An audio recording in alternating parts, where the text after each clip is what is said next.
मैं कलीम। आज हम कक्षा 10वीं के गणित की तरफ चलते हैं बेटा। कक्षा 10वीं के गणित के जो हमारे पिछले चैप्टर था वृत्त, उसको हमने खत्म किया था। आज हम एक नया चैप्टर करेंगे जो है हमारा लास्ट चैप्टर, आंकड़ों का विश्लेषण। क्या है?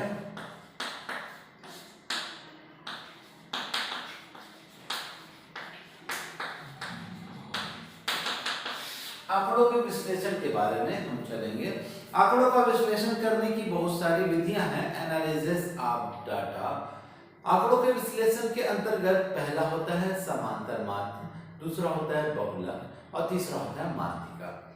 इन तीनों को मैं क्रम में व्यवस्थित करता हूँ। सबसे पहले समांतर माध्य, दूसरा होता है माध्यिका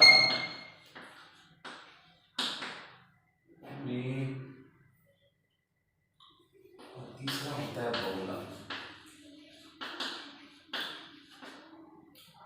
ठीक है, मिड, मीडियन, मॉड। बहुत समांतर माध्य। समांतर माध्य दिए गए आंकड़ों का योग और आंकड़ों की संख्या के अनुपात को ही समांतर माध्य कहते हैं बेटा। क्या? दी गई आंकड़ों का योग और आंकड़ों की संख्या के अनुपात को क्या कहते हैं? समांतर माध्य कहते हैं। इसको इस प्रकार से भी रिप्रेजेंट करते हैं, सिग्मा एक्स अपॉन एन। इसका क्या मतलब हुआ बेटा? यदि मान लिया जाए, यदि आंकड़े हैं x1, x2, x3 xn है, तो इसे ही सूत्र के रूप में कैसे करेंगे? x1 plus x2 plus x3 xn, और कुल पदों की संख्या कितनी है? n, इसलिए मैंने बटे में n लिखा। तो उसी के आधार पर ये सिग्मा है जो क्रमागत संख्याओं के योग को प्रदर्शित करता है बेटा। ठीक है, तो ये होता है x बार, बार से रिप्रेजेंट करते हैं। ये हो गया समांतर माध्य का सूत्र। अब आते हैं हम माध्यिका की तरफ। माध्यिका क्या कहता है? माध्यिका का क्या मतलब होता है? माध्यिका कहता है दिए गए आंकड़ों को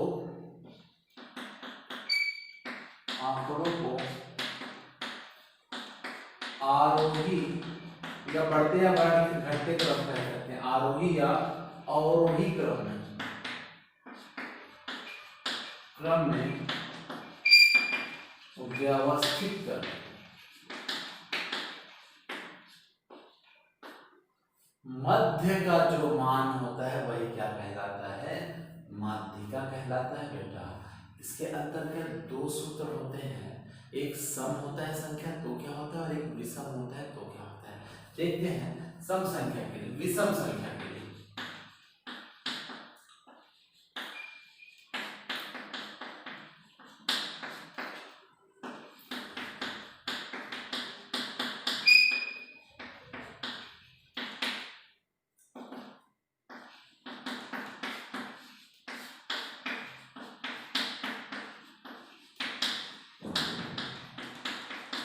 ये होता है जब आंकड़ों की संख्या विषम होती है, उसका सूत्र। ठीक, फिर बताया यदि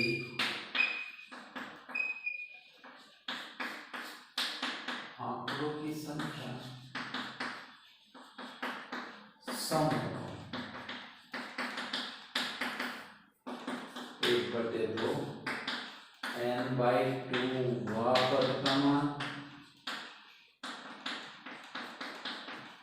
धन n/2 प्लस 1 पद का मान। ये होता है भैया इसका सूत्र। ठीक है, अब तीसरे पर आते हैं। तीसरा कहता है बहुलक। बहुलक क्या कहता है कि किसी दिए गए आंकड़े को आरोही या अवरोही क्रम में व्यवस्थित करने पर जिस मान की आवृत्ति सबसे अधिक बार होती है उसे ही आंकड़ों का क्या कहते हैं? बहुलक। ठीक है बेटा, किसी दिए गए आंकड़े को आरोही या अवरोही पद में व्यवस्थित करते हैं तो उसके दिए गए मान को हम क्या कहते हैं, जो बार बार आता है उसे क्या कहेंगे, हम बहुलक कहते हैं। ठीक है, तो ये था इनका इंट्रोडक्शन। तो ये आंकड़ों के विश्लेषण की 3 विधियां हैं जिनके आधार पर हम क्या करेंगे, एनालाइज करते हैं किसी भी डाटा का। उम्मीद करता हूं आपको समझ में आएगा। देखिए, नोट डाउन करिए, फिर हम आगे की ओर चलते हैं।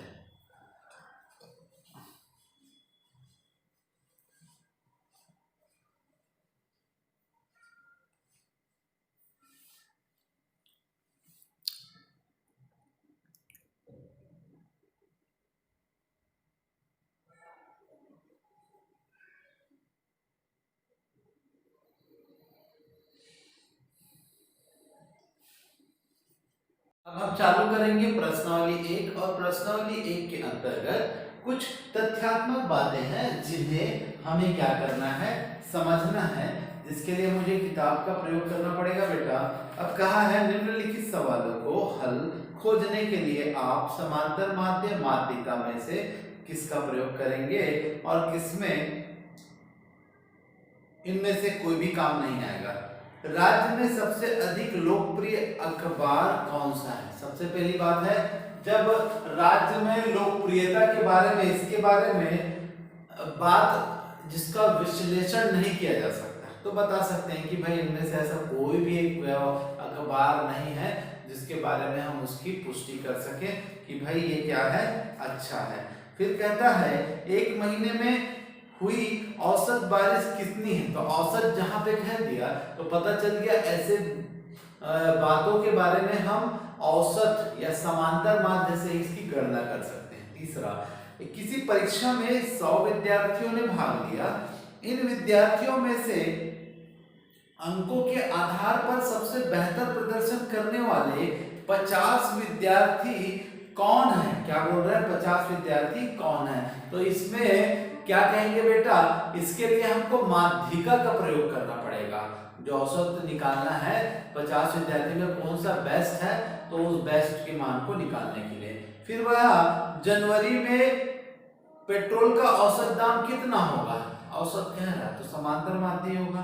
कौन से खिलाड़ी ने अंतरराष्ट्रीय क्रिकेट में अभी तक सबसे ज्यादा विकेट लिए हैं? अब यहाँ पर कह रहा है सबसे ज्यादा विकेट जो लिए हैं उसके बारे में जब पूछ रहा है तो जो सबसे सर्वाधिक बार आता है, मैंने बताया था बहुलक, तो बहुलक के बारे में हम बात करेंगे। फिर छठा कहता है दावत में बुलाए गए 20 व्यक्तियों के लिए कितनी चपाटी की आवश्यकता होगी? तो एवरेज लगाएंगे भाई, एक आदमी कम से कम इतना। हम जैसे पार्टीज को ऑर्गेनाइज करते हैं तो हम क्या करते हैं, हम एक एवरेज लगाते हैं। हाँ भाई 300 कार्ड बांटा है तो एक आदमी के घर से अगर 4 आदमी भी आएगा तो मुझे 1200 लोगों का खाना बनाना है। तो ऐसे ही औसत है, तो ये समांतर माध्य होगा।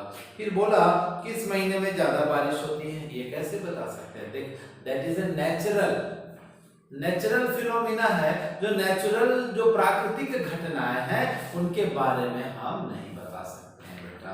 तो इसी प्रकार से हमें औसत निकालने वाला काम करना है। बोला है आंकड़ों के औसत। जैसे सरल से चालू करता हूं, सबसे पहली 10 सम संख्याएं कौन सी है, इनका औसत याद कीजिए। सबसे पहली औसत 10 संख्या कौन है? तो 2 से चालू करते हैं, 2 4 6 8 10 12 14 16 18 20 1 2 3 4 5 6 7 8 9 10। इनका औसत तो समांतर माध्य है। आंकड़ों का योग बटे आंकड़ों की संख्या।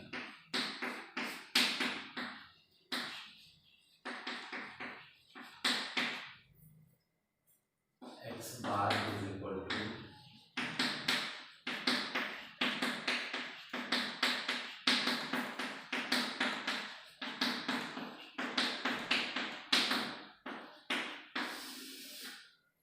दस पर है बेटा, प्रथम 10 का है तो जोड़ लें। 4 तो 6 6 12 12 20 10 30 30 40 तो 42 42 43 44 45 46 56 56, तो 62 10 72, 72 10 82, 82 और 8 90, 90 और 20 110। कितना हो गया? 110। आप भी देख लीजिए ऐड करके, अगर कहीं गड़बड़ होगा तो गड़बड़ ही हो जाएगा। ठीक है बेटा, उम्मीद करूँ समझ में आया। तो हमारा जोड़ कितना निकला? 110। 110 बटे 10, तो ये कैंसिल हुआ, तो x बार अर्थात कितना आ गया? औसत मान कितना हुआ बेटा?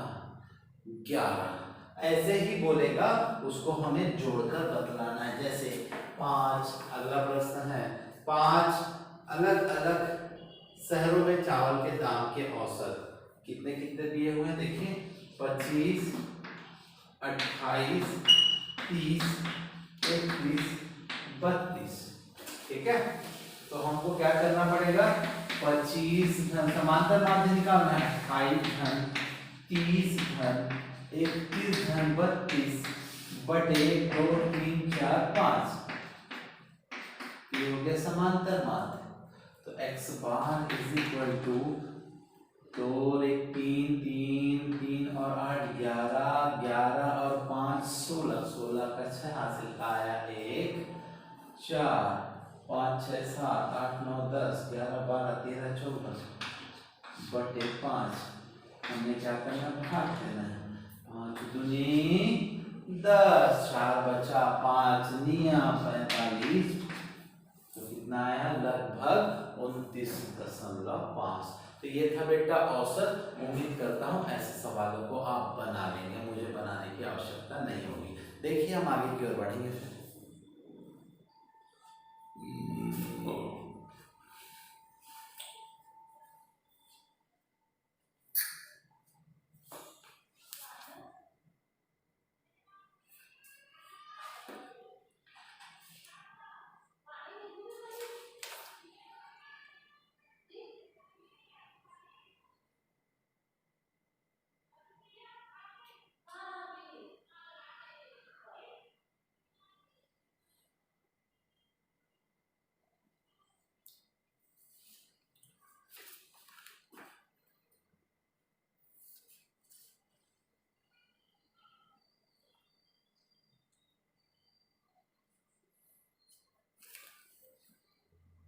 ये है हमारा प्रश्नावली का 5वां सवाल, जिसमें बहुलक माध्यिका और समांतर माध्य ज्ञात करने बोला है बेटा, जिससे एक में ही तीनों मान ज्ञात करने हैं।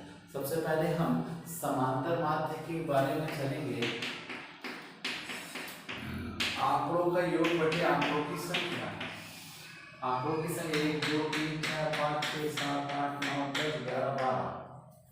तो योग यहीं से कर लेता हूं मैं डायरेक्ट।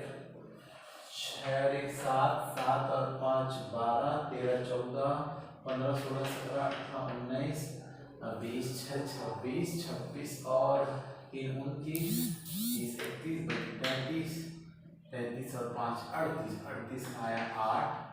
ठीक है, हासिल आया 3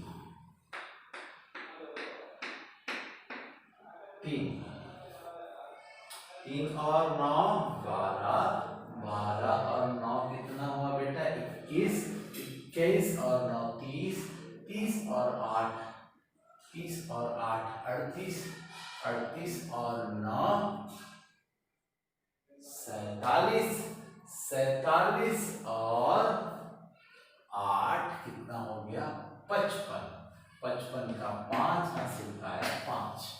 ठीक है बेटा, तो क्या हो गया? 2 4 6 8 10 12 13 14 15 16 17 18 और 18 और 5 कितना हो गया? 18 और 5 23। तो 12 एकम 12 बच गया 11, दशमलव लगाया तो 5 यहाँ पर आ गया। 11 निया 108 कितना है? 11 निया 108। तो जब घटा तो कितना बचा बेटा? 11 निया 108 तो 7 बच गया। तो फिर से क्या हुआ? 0, फिर आप दशमलव लगाया 0 लगाया, ये 8 फिर इधर से आ गया। 12 पंचे 60, 12 छक्के 72, कितना आया 1.96 के आसपास इसका मान आ रहा है। ठीक है, और भी जा सकता है क्योंकि 78 है 3 लगभग 2 अंक तक ले लेता हूँ। ठीक है बेटा, तो ये हो गया इसका समांतर माध्य का मान। अब हमको बहुलक के बारे में, माध्यिका के बारे में जानना रहता है। माध्यिका में अवरोही या आरोही क्रम में लिखते हैं, तो हम सबसे पहले बढ़ते क्रम में लिखें। डायरेक्ट आप देखें, ये पहला दिख रहा है शायद मुझे 1.82, फिर 1.85, फिर 1.90, 1.92, 1.93, 1.97, 2.02, 2.02, फिर 2.03 और